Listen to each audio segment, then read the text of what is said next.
I've been getting a couple of questions on the road in Embouchure and the direction of the air, and very specifically about the jaw position and the lower lip and the tongue.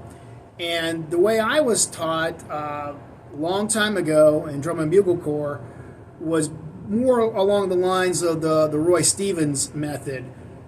It's not exactly the Roy Stevens, but it comes along that line.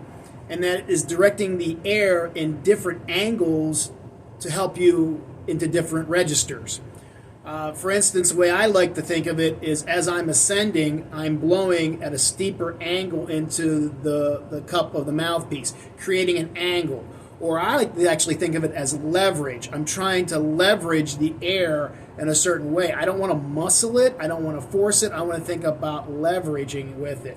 Now, I know for a fact I'm actually a downstream player, and I'm not going to get into specifics with that because there's so many other channels on here that do such a great job of that. I'm going to keep it simple. But perspective is all I'm always talking about, is perspective. Finding a way to get your brain free of doing this. So, using the jaw and the tongue, and also the lower lip, we're changing the angle into the mouthpiece, especially as we ascend. And as I descend, I'm changing the angle down. Now, we don't want to exaggerate it because we don't want to get pain back in here or anything like that. It's very subtle. It's fine motor skills. So as we're ascending, we're going to change the air angle almost like we're blowing towards our nose, as I tell my students, like you're blowing towards your nose. Which I know for a fact, again, because I have people going to be questioning me, that's probably not what happens because I use a ring visualizer. My air goes down. I know it does. But I'm visualizing going up, and that brings my jaw slightly forward and helps to create more compression that way. So it'll look kind of like this.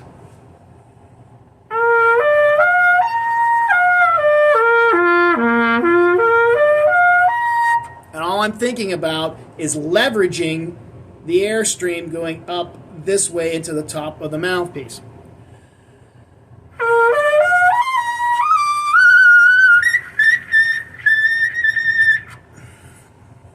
Okay?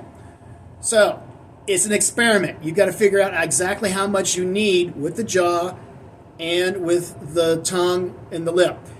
Roy Stevens, if I read it correctly, has it almost as one unit here with it. I don't know if that really works for perspective reasons. I want to keep it simple. I'm just thinking about leveraging the whole apparatus to get the air to come at a different angle, so I'm not trying to mash my horn into my lips or use too much force here or here, and get myself hurt. I want it to be as effortless as possible so I can have fun with it. I want to be able to play, not just for 3 minutes and be done. I want to play as long as I need to. All right? Hope that answers some questions. Thanks, guys.